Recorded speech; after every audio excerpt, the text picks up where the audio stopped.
Imaginez ça. Vous êtes à Dubaï Marina à 6 heures du matin.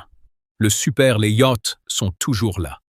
Blanc immaculé coque, vert noir de jets et amarrage, les lignes étaient tendues contre le quai. Tout semble parfait. Et pourtant, là, il n'y a pas un seul bruit de moteur. Non, un sillage traversant l'eau, et personne ne se prépare à mettre les voiles. Après le choc géopolitique régional, à peu près 3000 yachts et navires de luxe ont été bloqués à travers le Golfe. Dubaï Port et Marina de Dubaï, autrefois symbole de la circulation sans fin de l'argent et le super riche du monde, se sont soudainement transformés dans un parking colossal de paralysés actifs. Un super yacht n'est pas qu'un jouet, c'est une entreprise flottante. Il a le sien, un chef, une équipe de réserve, un vin haut de gamme vendeur et itinéraire prévu par an à l'avance.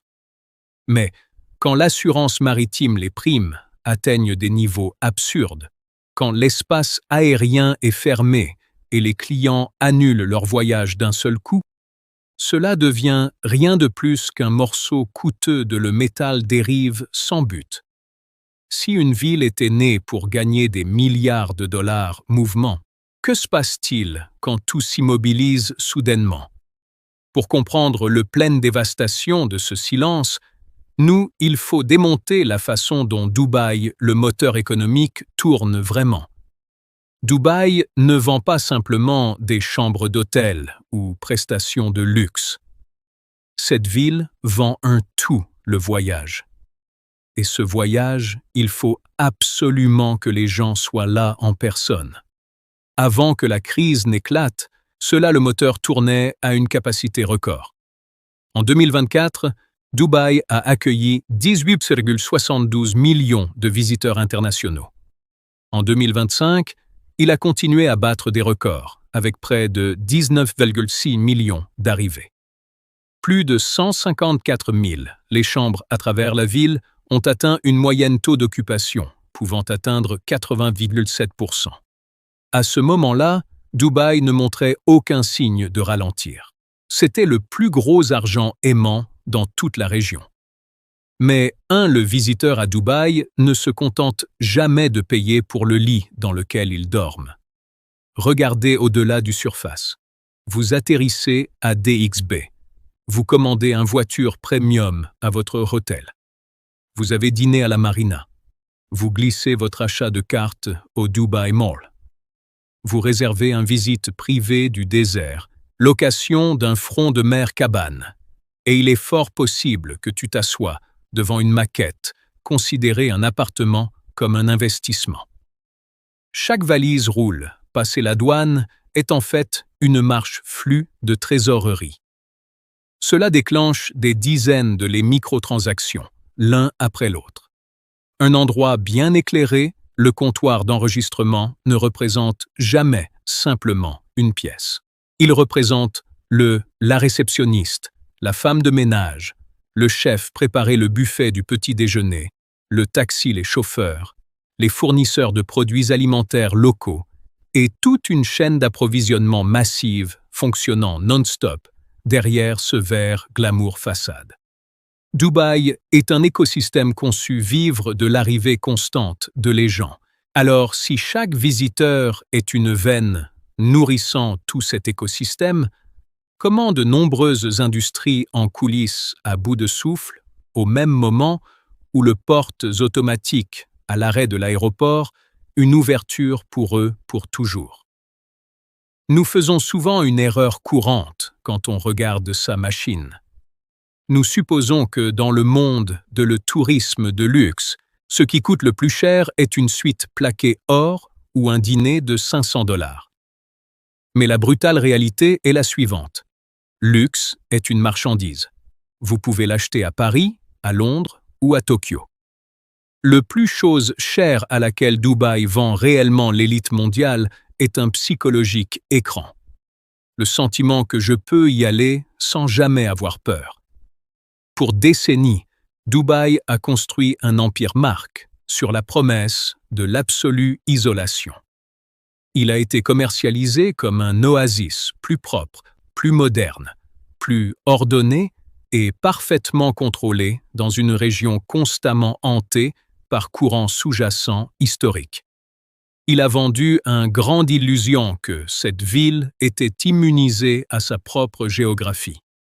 C'est précisément pourquoi Dubai International Aéroport, avec un record de 92,3 millions de passagers en 2024, n'est pas qu'un morceau d'infrastructure en acier et en verre. C'est le symbole ultime de confiance. C'est un contrat tacite, une promesse discrète que le monde peut toujours voler ici en toute sécurité sur n'importe quel jour de l'année. Regarde sa carte électronique. Quand il s'allume vert avec les mots à l'heure, Dubaï, tout l'écosystème respire. Mais quand il devient rouge avec le mot annulé, ce n'est pas seulement l'histoire d'un seul vol qui ne peut pas décoller. La vérité brutale est à côté de cette unique ligne rouge, une chambre d'hôtel, un dîner de haut niveau réservation, un salon des taxis et un super contrat de location de yacht, le tout instantanément s'évaporait en rien. Nous avions l'habitude de croire que la force de cet empire réside dans ses réserves de pétrole ou dans ses tours en béton, perçant le ciel. Mais si le véritable produit phare de Dubaï est simplement le sentiment de sécurité, alors quand ça le sentiment commence à craquer, qu'est-ce que ça fait, la ville, est-elle restée à vendre? L'effondrement d'un empire est rarement une explosion soudaine sortie de nulle part. Avant une destination plonge sur les cartes macroéconomiques. Il généralement des fractures du plus petit comportement dans des endroits où personne ne le ferait, attendez-vous. Les clients commencent à hésiter. Les partenaires reportent leurs événements. Et de l'argent, le débit s'arrête soudainement. Même avant le choc de début 2026, la machine touristique de Dubaï était déjà fléchir sous son propre poids modèle de croissance. Hôtels 5 étoiles, Michelin restaurant étoilé et yachts de luxe, les marinas ne gèrent pas elles-mêmes. Ils sont maintenus en vie par une armée invisible. Des dizaines des milliers de travailleurs non qualifiés et professionnels des services. Mais aussi, réels, les prix de l'immobilier et les coûts de location ont bondi.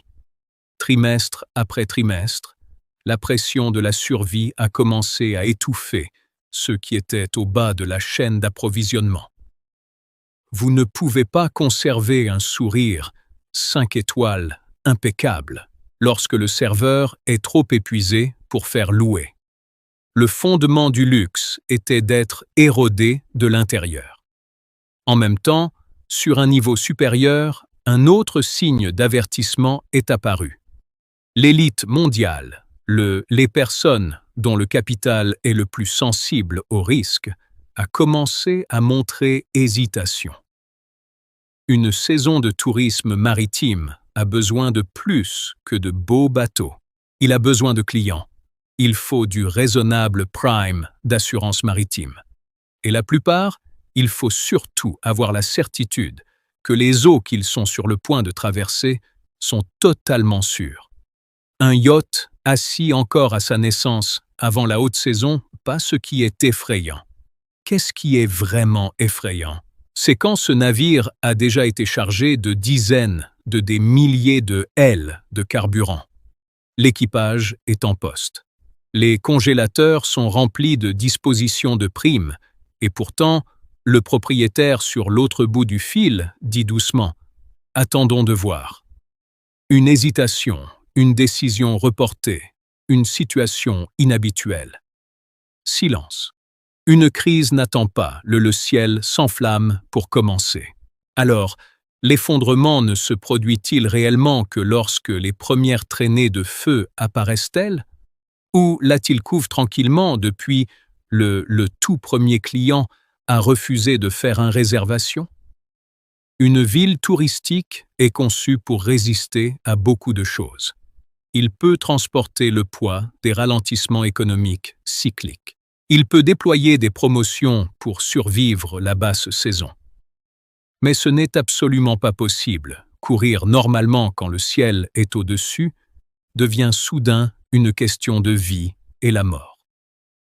Fin février 2026, l'illusion d'une forteresse imprenable a été officiellement brisée.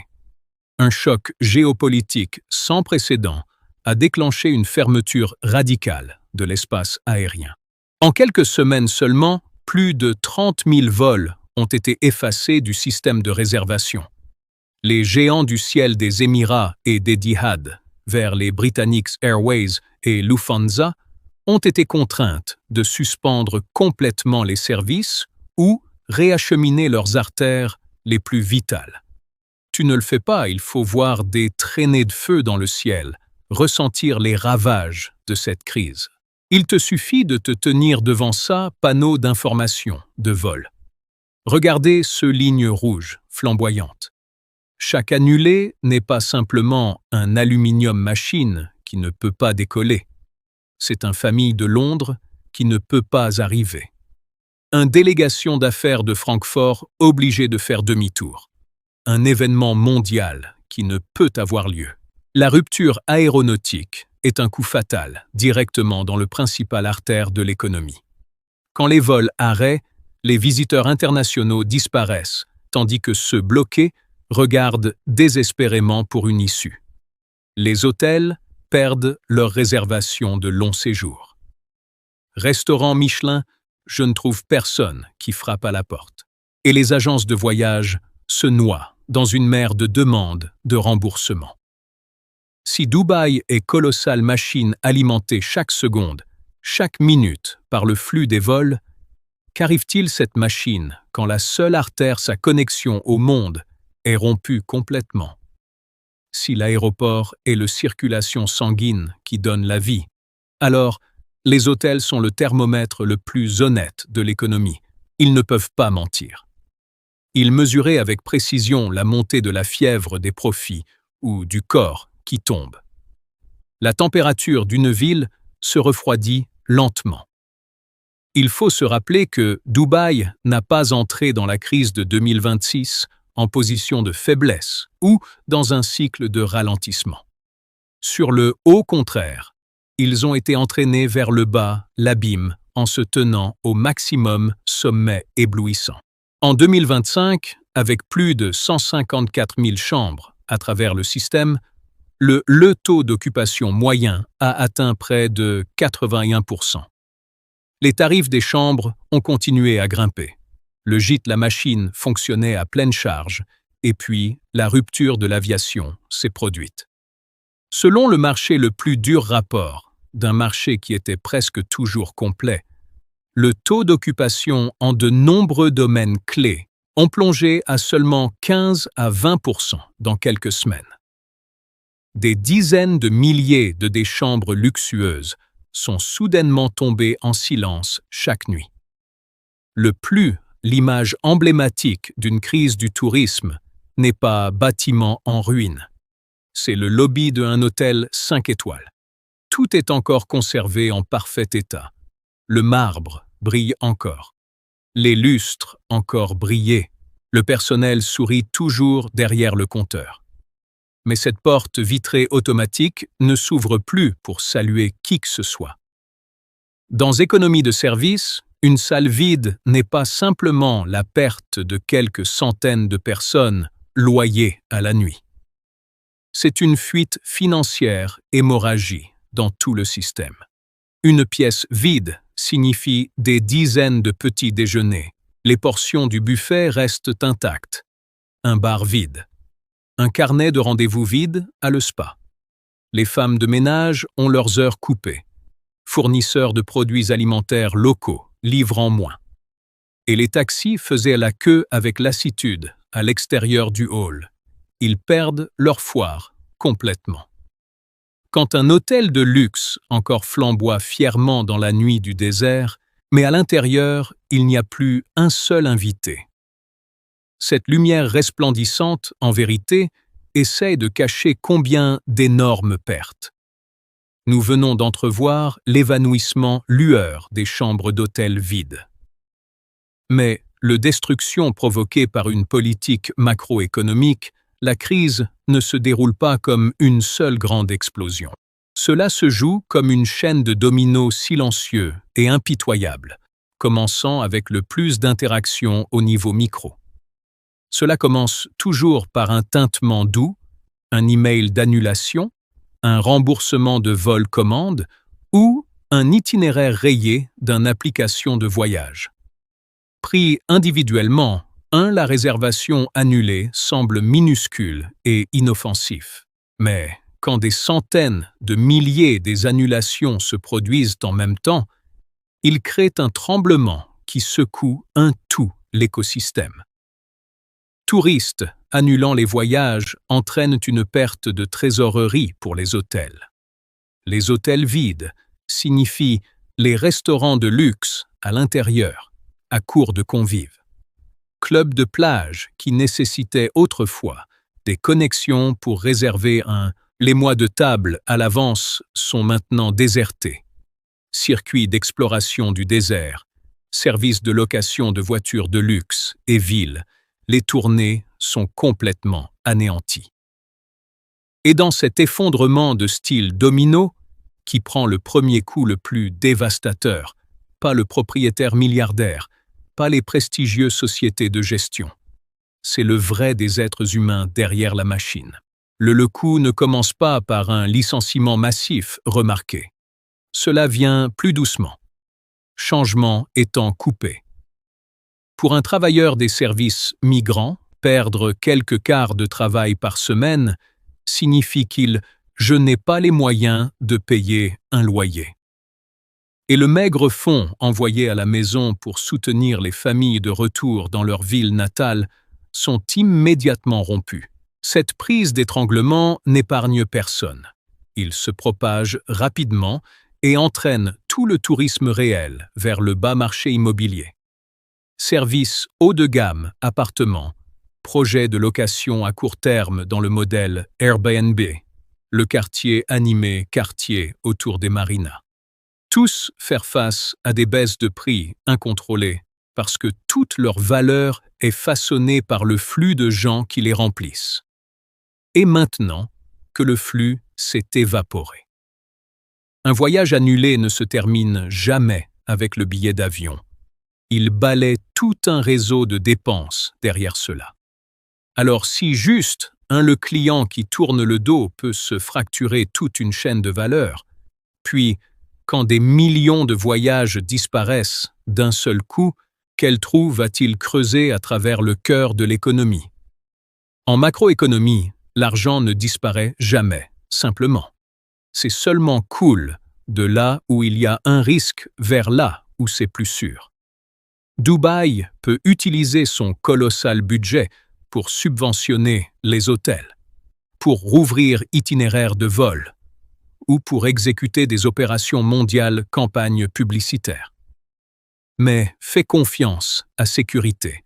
La griffe invisible qui a levé cet empire touristique tout entier ne peut pas être rachetée par chèque. Regardez en arrière dans cette marina. Tout est encore parfait, mais vide. Si une ville puissante peut chuter libre d'un sommet record au plus profond d'une crise, simplement parce que d'une rupture de confiance, puis là-bas, combien d'autres destinations éblouissantes sont nous vend également le même fragile promis?